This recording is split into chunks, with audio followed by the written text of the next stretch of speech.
Hello बच्चों, स्वागत है मेरे नए वीडियो में। और आज के इस वीडियो में हम लोग क्लास 10 साइंस का लेसन नंबर 2, फिजिक्स का लेसन नंबर 2, केमिस्ट्री तो हमने खत्म कर लिया है।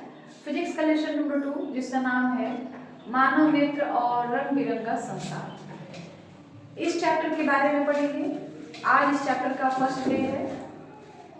तो मानव नेत्र सभी लोग जानते होंगे, आंख जो हमें भगवान ने आंख दी है ना, यही मानव नेत्र है।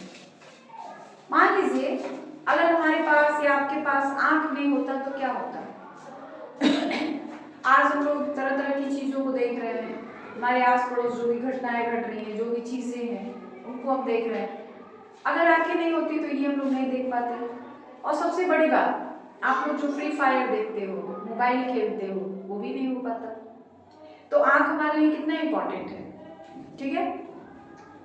तो मानव नेत्र जो है हमारे लिए काफी इंपॉर्टेंट है, काफी जरूरी है। इसके बिना हम लोग दुनिया की कोई भी चीज देख नहीं पाएंगे, ठीक है। हमारे शरीर में भगवान ने हमें 5 ज्ञानेंद्रियां दी हैं, जिसकी सहायता से हम दुनिया की किसी भी चीज को देख सकते हैं, उसका अनुभव कर सकते हैं, उसे छू सकते हैं, उसका स्वाद ले सकते हैं, ठीक है। हमारे शरीर में 5 ज्ञानेंद्रियां होती हैं, आंख, नाक, कान, त्वचा और जीभ, ठीक है। इन सारे ज्ञानेंद्रियों में जो सबसे इंपॉर्टेंट है वो है, वैसे तो सारी ज्ञानेंद्रियां हमारे लिए जरूरी है, लेकिन सबसे ज्यादा इंपॉर्टेंट जो है ना वो आंख है। आंख के बिना कहा जाए तो पूरी जिंदगी ही बेकार है। इसलिए भगवान ने हमें आंखें दी हैं तो उसको काफी हिफाजत से, सुरक्षित से रखना है। क्योंकि बेटा भगवान ने एक बार आंख दे दी है तो फिर अगर ये किसी भी रीजन से खराब हो जाए, कुछ दिक्कत हो जाए तो फिर दोबारा मिलने वाला नहीं। इसलिए इसे संभाल कर रखना चाहिए, ठीक है। तो चलिए स्टार्ट करते हैं। आज का टॉपिक जो है हमारा मानव नेत्र। मानव नेत्र क्या है? मानव नेत्र हमारे शरीर का एक ज्ञानेंद्रिय है, जिसकी सहायता से हम किसी भी वस्तु को देख सकते हैं। जाहिर सी बात है, आंख के बिना किसी भी वस्तु को देखा नहीं जा सकता है, ठीक है। उसके बाद है मानव नेत्र की संरचना। तो देखिए हमने मानव नेत्र का यहाँ पे संरचना किया हुआ है, चित्र बनाकर रखा है। चित्र उतना बढ़िया तो नहीं है, आप चाहो तो बुक से अपने चित्र बना सकते हो। तो ये मानव नेत्र की संरचना है। और मानव नेत्र जो है, जैसे अब हमारा शरीर ही ले लीजिए, शरीर बना है तो इसमें एक चीज नहीं है, कई सारी चीजें जब आपस में मिली हैं, कई अंगों को मिलाया गया है, तब जाके हमारा शरीर बना है। उसी तरीके से जो नेत्र है, मानव नेत्र है, आंख है, वह भी कोई एक चीज नहीं है। ऐसा नहीं कि आंख एक चीज है जिसको हमने उठा के यहाँ पर रखा, उसमें भी कई चीजों का कॉम्बिनेशन है, कई सारी चीजें मिली हुई हैं, तब जाकर के एक आंख बना हुआ है, ठीक है। तो मानव नेत्र जो है उसमें कौन कौन सी चीजें होती हैं, उसके कौन कौन से भाग होते हैं। तो ये मानव नेत्र का संरचना है। और ये सारी जो लिखी गई हैं उस मानव नेत्र के अलग अलग पार्ट हैं, अलग अलग भाग हैं। इन सारे भागों के बारे में आपको पढ़ना है कि जो अलग अलग भाग हैं उनका काम क्या है, ठीक है। पहला है नेत्र गोलक। आप देखिए नेत्र गोलक क्या है, यहाँ पे 3 गोले आपको दिखाई पड़ रहे हैं। जो सबसे बाहर वाला गोला है ना बेटा, देख लो, इसी को हम लोग कहते हैं नेत्र गोलक। और नेत्र गोलक जो होता है हमारी आंख का सबसे बाहरी भाग होता है, जो आंखों की सुरक्षा करता है, ठीक है। उसके बाद है कॉर्निया। कॉर्निया देखिए चित्र पे बना हुआ है, ये है कॉर्निया, जो लाइन ऊपर की तरफ निकली हुई है, इसको हम लोग कहते हैं कॉर्निया। कॉर्निया बेटा मुख्य रूप से एक पारदर्शी पतली झिल्ली होती है। और देखिए ये जो है ना, ये उभरा हुआ पार्ट, तो इस बाहर वाले को नहीं, अगर आप इसके अंदर देखेंगे तो जैसे प्याज के ऊपर एक छिलका निकलता है ना पतला सा, उसी की तरह पारदर्शी झिल्ली होती है, जिसको हम लोग कॉर्निया कहते हैं। और कॉर्निया भी जो है आंख का सबसे बाहरी भाग है, जो आंखों की सुरक्षा करता है। आपने देखा होगा तेज आंधी चलती है, धूल उड़ता है, तो हम तुरंत अपनी आंखों को बंद कर लेते हैं ताकि हमारी आंखों में कुछ जा ना पाए। इस वजह से जो कॉर्निया है वो आंखों की क्या करता है, सुरक्षा करता है। ठीक है। तीसरा जो पार्ट है रक्तक पटल, यह कॉर्निया द्वारा आए हुए प्रकाश का अवशोषण करता है। कॉर्निया जो है एक पतली झिल्ली होती है। जब ये कॉर्निया मतलब ऐसे बंद है तो बंद है भाई, जब खुलेगा तो ही आंख में रोशनी जाएगी। आंख बंद करके आप किसी चीज को नहीं देख पाओगे, क्योंकि किसी भी चीज को देखने के लिए, किसी भी वस्तु को देखने के लिए प्रकाश की जरूरत होती है। और जब आप आंखें ही बंद कर लोगे तो प्रकाश अंदर जाएगा ही नहीं। इसीलिए कोई भी चीज देखना हो तो भाई आंख खोलना पड़ेगा, ताकि प्रकाश जो है अंदर जा सके। और प्रकाश जब अंदर जाएगा तो किसी भी वस्तु का प्रतिबिंब बनेगा रेटिना पर, और उस वस्तु को हम लोग देख पाएंगे। तो कॉर्निया के हेल्प से ही प्रकाश जो है वो अंदर जाता है। ठीक है। अब ये कॉर्निया के जस्ट पीछे होता है रक्तक पटल। रक्तक पटल देखिए यहाँ पे 3 लाइनें हैं, दूसरी लाइन जो है ना बीच में, उसका नाम है रक्तक पटल। वो क्या काम करता है, कॉर्निया के द्वारा जो प्रकाश आंख में आता है उस प्रकाश का वो अवशोषण कर लेता है, सोख लेता है। ठीक है। तो रक्तक पटल का मुख्य काम यही है कि वो कॉर्निया द्वारा जो भी आंख में रोशनी आती है उसका वो अवशोषण करता है। उसके बाद है आइरिस। आइरिस देखिए, ये आइरिस है, साइड में दिखाया गया है। बेटा आपने पहले बताया कि ड्राइंग थोड़ा सा हमारा खराब है, आप बुक से देख सकते, बना सकते हो इसका चित्र। आइरिस जो है चिमटे की तरह है, इस तरह से, जो आई लेंस को दोनों तरफ से पकड़ा हुआ है। यानी आइरिस क्या करता है, जो आई लेंस है उसको अपनी जगह पर स्थिर रखता है, फिक्स रखता है। ठीक है। तो वही लिखा गया, आइरिस कॉर्निया के पीछे का भाग होता है जो नेत्र लेंस को स्थिर रखता है, अपनी जगह पे फिक्स रखता है। ठीक है। उसके बाद है पुतली। यह आइरिस के पीछे एक छिद्र होता है। देखिए आइरिस जो है ना, मान लीजिए इस तरह से आपको पकड़ा हुआ है, आई लेंस को पकड़ के रखा है आइरिस। ठीक है। बीच में देखिए यहाँ पे एक छोटा सा जगह खाली बच जाता है, जिसको हम लोग छिद्र बोल रहे हैं। तो यही छिद्र जो होता है ना, इसी को हम लोग पुतली बोलते हैं। कॉर्निया से जब लाइट आता है अंदर की तरफ, तो ये छेद है, होल है, कॉर्निया से लाइट आ रहा, अब इस छेद के सहारे जो है लाइट अंदर चला जाएगा। तो पुतली क्या होता है, पुतली एक छेद होता है, एक छिद्र होता है, जिसकी सहायता से जो प्रकाश आती है वो हमारी आंखों में जाती है। और पुतली जो है वो कभी फैलता है, कभी सिकुड़ता भी है। जब आपको आंखों को ज्यादा प्रकाश की जरूरत पड़ेगी तो पुतली फैल जाता है, बड़ा हो जाता है। कम प्रकाश की जरूरत पड़ेगी तो वो सिकुड़ के छोटा हो जाता है। यानी वो प्रकाश की मात्रा को कंट्रोल करता है कि आपके आंख में कितना प्रकाश जाना चाहिए और कितना नहीं जाना चाहिए, इसको वो डिसाइड करता है। ठीक है। तो ये सारी बातें क्लियर हो गई, आगे बढ़ा जाए। अब आगे हम लोग और जो भी चीजें यहाँ बची हुई है उसके काम के बारे में पढ़ेंगे। सब कुछ क्लियर है तो जल्दी से इसका स्क्रीनशॉट ले लीजिए, फिर हम लोग आगे बढ़े। अब हम लोग पढ़ेंगे कि जो मानव नेत्र है उसमें नेत्र लेंस क्या होता है। देखिए नेत्र लेंस कहाँ है, ये है नेत्र लेंस, ये जो दिख रहा है ना, इसको हम लोग नेत्र लेंस बोलते हैं। आइरिस के पीछे तो हमारा देखिए ये दोनों जो है ना, आइरिस है उसके जस्ट पीछे जो होता है उत्तकों का बना एक उत्तल लेंस होता है, जो आंख में आने वाले प्रकाश को रेटिना पर एकत्रित करता है।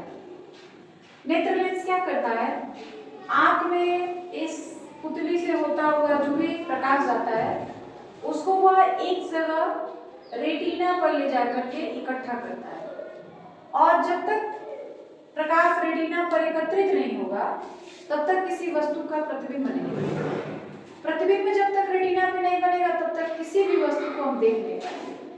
तो नेत्र लेंस क्या करता है कि जो भी प्रकाश आंख के अंदर आता है उसको इकट्ठा करता है रेटिना पर और उस वस्तु का प्रतिबिंब बनाने में मदद करता है, यानी उस वस्तु का प्रतिबिंब बनाता है।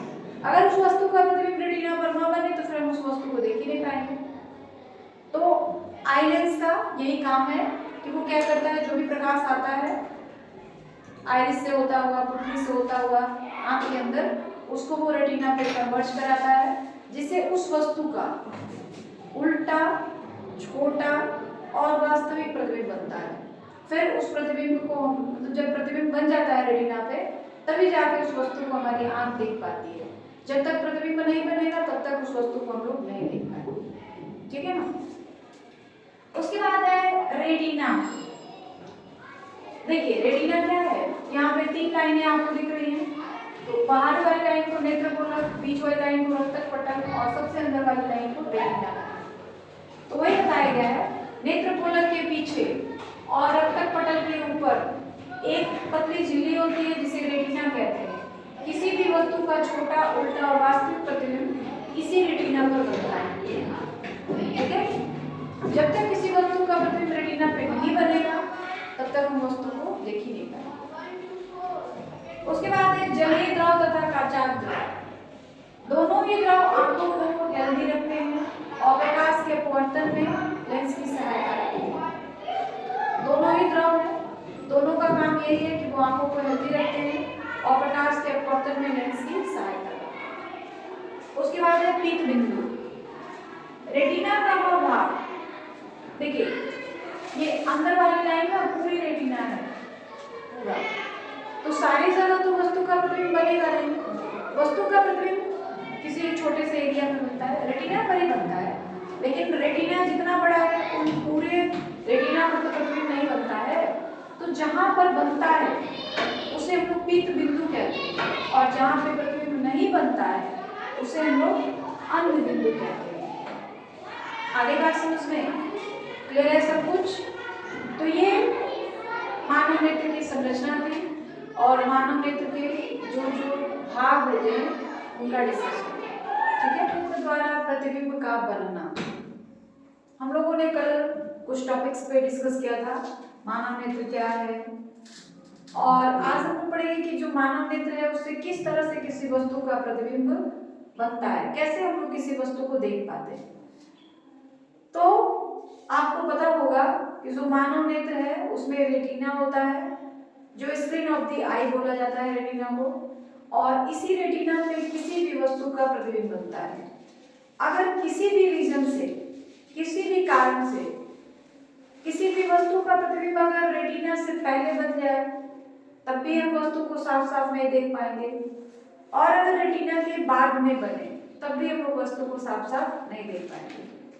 तो किसी भी वस्तु को साफ देखने के लिए जरूरी है कि उस वस्तु का प्रतिबिंब रेटिना पर ही बने, चाहे वह वस्तु जितनी भी दूर हो, चाहे वह वस्तु जितनी भी नजदीक हो। ठीक है। तो होता क्या है कि आंख में सबसे पहले देखिए ये मानव नेत्र है, आंख में सबसे पहले है ये कॉर्निया। ठीक है। किसी भी वस्तु से जब प्रकाश आता है, देखिए हम लोग किसी वस्तु को देखते कैसे हैं कि जब प्रकाश किसी वस्तु पे पड़ता है तो वह वस्तु क्या करती है, उस प्रकाश को परावर्तित कर देती है। वह परावर्तित प्रकाश हमारी आंख में जाता है और उस वस्तु का प्रतिबिंब रेटिना पर बनता है। अगर प्रकाश न रहे तो आप किसी वस्तु को नहीं देख पाओगे, भले ही आप चश्मा लगा लीजिए या चश्मा न लगाइए, लेकिन प्रकाश के बिना किसी वस्तु को आप देख नहीं पाएंगे। तो क्योंकि जब प्रकाश उस वस्तु पे पड़ता है तो वह वस्तु प्रकाश को परावर्तित करती है और वह परावर्तित प्रकाश हमारी आंख में जाती है तो हम लोग वस्तु को देख पाते हैं। अब जब प्रकाश ही नहीं रहेगा तो प्रकाश का परावर्तन नहीं होगा, वस्तु के द्वारा परावर्तन नहीं होगा तो उस वस्तु को हम लोग देख नहीं पाएंगे। ठीक है ना। तो होता क्या है कि मान लीजिए कोई वस्तु है जिसे हम लोग ए बी कह दें, इस तरह से ये हमारी वस्तु है ए और यहाँ पर है बी, इसको हमने आंख के सामने रखा हुआ है। तो जब इस वस्तु से प्रकाश परावर्तित होता है तो सबसे पहले प्रकाश जो होता है ये है कॉर्निया, कॉर्निया से होता हुआ हमारी आंख के अंदर जाता है। आंख में पुतली होती है जो एक छोटा सा छेद होता है, उसके रास्ते प्रकाश अंदर जाता है और जो काचाभ द्रव होता है, जलीय द्रव होता है, उसके सहारे होता हुआ प्रकाश आगे जाता है। आगे जाता है तो उसमें हमारी आंखों में आई लेंस होता है। आई लेंस क्या करता है, उस आने वाले प्रकाश को मोड़ करके कन्वर्ज कराता है, इकट्ठा करवाता है। कहाँ पर, इस रेटिना पर। इस तरीके से जो सारे प्रकाश को मोड़ करके रेटिना पर एकत्रित करवा देता है। और जब प्रकाश रेटिना पे जमा होता है, एकत्रित होता है, तो वहीं पर उस वस्तु का प्रतिबिंब बनता है। वह प्रतिबिंब जो होता है वस्तु से छोटा होता है और उल्टा होता है। देखिए यह जो है ना प्रतिबिंब है और यह जो है वस्तु है। वस्तु अगर ए बी है तो उसका जो प्रतिबिंब बनता है वो बी ए बनता है, उल्टा बन रहा है। फिर जो मांसपेशियां होती हैं वो मस्तिष्क के पास संदेश भेजती हैं कि रेटिना पे प्रतिबिंब बन गया है। अब मस्तिष्क हमारा क्या करता है, हमारा दिमाग क्या करता है, उस वस्तु को सीधा करके देखता है। तो इस तरह से किसी भी वस्तु का प्रतिबिंब जो होता है रेटिना पे बनता है और हम लोग उस वस्तु को देखने में सक्षम हो जाते हैं। ठीक है। उसके बाद का जो टॉपिक है आंख की समंजन क्षमता। अब ये समंजन क्षमता क्या होती है? तो देखिए बेटा, कोई भी लेंस हो उसकी फोकस दूरी फिक्स होती है। कोई भी लेंस होता है ना तो उसकी फोकस दूरी कुछ ना कुछ तो होगी ना, 20, 25, 30, 40, 50, 60, 70, 80 जो भी हो उतना सेंटीमीटर फोकस दूरी फिक्स होती है। लेकिन जो आंख में आई लेंस होता है वह एक उत्तल लेंस होता है और आंख की जो आई लेंस होती है उसके अंदर एक क्षमता होती है। और वो क्षमता क्या होती है? आंख की पेशियों द्वारा नेत्र लेंस की फोकस दूरी को समायोजित करना ही आंख की समंजन क्षमता कहलाती है। मतलब ये है ना बेटा कि जो आंख में नेत्र लेंस होता है उसके अंदर ये क्षमता होती है कि वो जरूरत के हिसाब से जो नेत्र लेंस है उसकी फोकस दूरी को बढ़ा भी सकता है या फिर घटा भी सकता है। तो आंखों के अंदर ये क्षमता होती है कि वह जो होता है नेत्र लेंस की फोकस दूरी को समायोजित कर सकता है।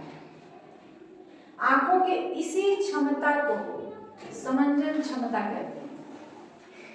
मान लीजिए जब आप किसी कमरे में गए जहाँ पे लाइट बहुत कम है, प्रकाश बहुत कम है, तो वहां पे चीजें आपको साफ साफ दिखाई नहीं पड़ती है, तो आप क्या करते हैं? आंखों को और ज्यादा इस तरह से मतलब आंखों को और ज्यादा खोलने की कोशिश करते हैं। ज्यादा खोलने की कोशिश करते हैं तो उससे क्या होता है? प्रकाश ज्यादा जाता है आंख के अंदर और वस्तुएं हमको थोड़ी थोड़ी सी धुंधली सी दिखाई पड़ने लगती है। तो वहां पे क्या होता है कि जो आई लेंस होता है, नेत्र लेंस होता है, उसकी फोकस दूरी जो होती है ना वो बढ़ जाती है, या कहा जाए कि जो पुतली होता है पुतली का आकार बढ़ जाता है, जिससे आंख में ज्यादा से ज्यादा लाइट जा पाता है और वस्तु का साफ साफ प्रतिबिंब रेटिना पे बन पाता है। उसी तरह कभी अगर हम तेज धूप में बाहर जाते हैं और सूरज की तरफ देखते हैं तो आंखें अपने आप बंद हो जाती हैं क्योंकि वहां पे प्रकाश बहुत ज्यादा है। तो आंख अपने आप बंद होने लगा है, मतलब उसकी जो पुतली है वो सिकुड़कर छोटी होने लगती है ताकि आंख के अंदर उतना ही प्रकाश जा पाए जिससे किसी वस्तु का साफ साफ प्रतिबिंब जो हो रेटिना पर बन जाए। ये ना कि जितना ज्यादा प्रकाश हो वो आंख में चला जाए तो वस्तु को और अच्छे से हम देख पाएंगे, ऐसा नहीं होता है। जितना जरूरत हो उतना ही प्रकाश अंदर जाता है और ये होता है पुतली के द्वारा। पुतली जो होता है कभी फैलकर बड़ा हो जाता है, कभी फैलकर छोटा हो जाता है, तो वो प्रकाश की मात्रा को समायोजित करता है।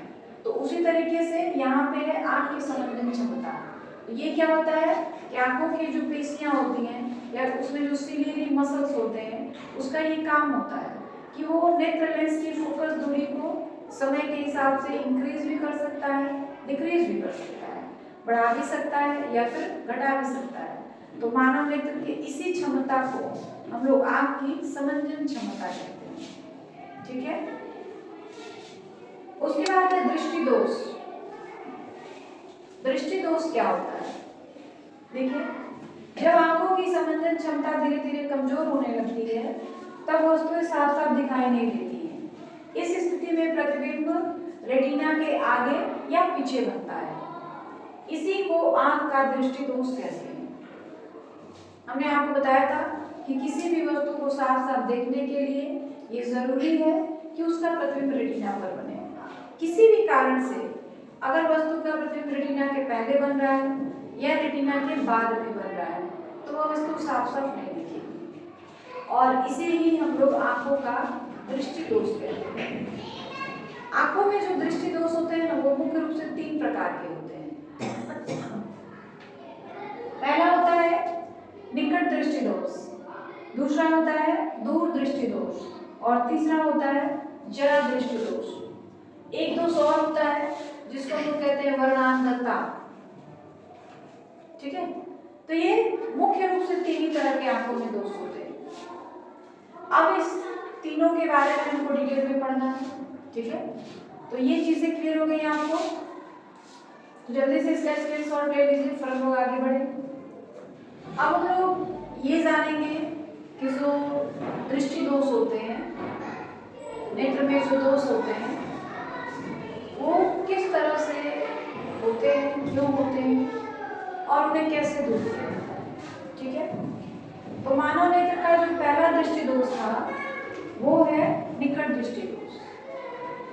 इसमें क्या होता है निकट दृष्टि दोष में कि मनुष्य की आंखें जो होती हैं निकट की वस्तुओं को साफ साफ देख पाती है, लेकिन दूर की वस्तुओं को साफ साफ नहीं देख पाती।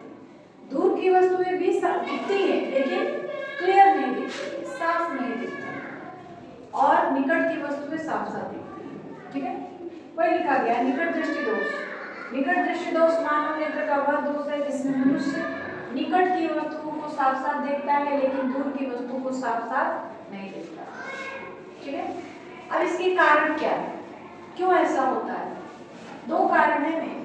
पहला, नेत्र लेंस की फोकस दूरी बढ़ जाती है, जिससे नेत्र लेंस की फोकस दूरी बढ़ जाती है, जिससे फोकस दूरी बढ़ जाती है, मतलब ये कुछ गलत है। नेत्र लेंस की फोकस दूरी बढ़ जाती है जिससे नेत्र लेंस की फोकस दूरी नहीं, नेत्र लेंस की वक्रता त्रिज्या बढ़ जाती है। नेत्र लेंस की वक्रता त्रिज्या बढ़ जाती है, वक्रता त्रिज्या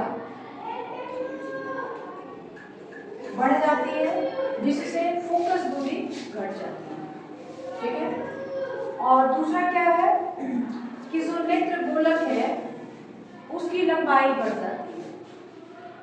ठीक है, तो ये मेन 2 रीजन होते हैं, 2 कारण होते हैं निकट दृष्टि दोष के। अब जो निकट दृष्टि दोष है उसे हम कैसे दूर कर सकते हैं? तो निकट दृष्टि दोष के निवारण के लिए उचित फोकस दूरी का अवतल लेंस से युक्त चश्मे का प्रयोग किया जाता है, जिससे वस्तु का प्रतिबिंब रेटिना पर बन सके। यहाँ पे 3 आपको चित्र दिखाए गए हैं, इसमें यही दिखाया गया है कि दोष मुक्त नेत्र, मतलब जब आपकी आंखों में कोई दोष नहीं था, आपकी आंख बिल्कुल सही थी, उस समय ये स्थिति थी कि वस्तु का प्रतिबिंब जो है रेटिना पर बन जा रहा था, आपको वस्तु साफ साफ दिख रही थी। लेकिन अभी क्या हुआ है, दूसरे वाले केस में नेत्र गोलक की लंबाई बढ़ गई है, मतलब गोला जो है ना बड़ा हो गया है। गोला बड़ा होने की वजह से जो वस्तु का प्रतिबिंब है वो रेटिना पर ना बन के रेटिना के पहले ही बन जा रहा है, रेटिना के पहले ही बन निकट बन जा रहा है। तो निकट बन रहा है तो निकट की वस्तुएं साफ साफ दिखाई पड़ रही है, लेकिन दूर की वस्तुएं साफ साफ नहीं दिखाई पड़ रही। तो ये दिखाया गया है कि जब आंखों में निकट दृष्टि दोष हो जाती है तो जो प्रतिबिंब होता है वस्तु का वो रेटिना पर ना बन करके रेटिना के पहले ही बन जाता है, नजदीक ही बन जाता है। इसलिए नजदीक की वस्तु साफ साफ दिखती है लेकिन दूर की वस्तु साफ साफ नहीं दिखती। उसके बाद हमने क्या किया, तीसरे केस में एक अवतल लेंस का चश्मा प्रयोग किया गया।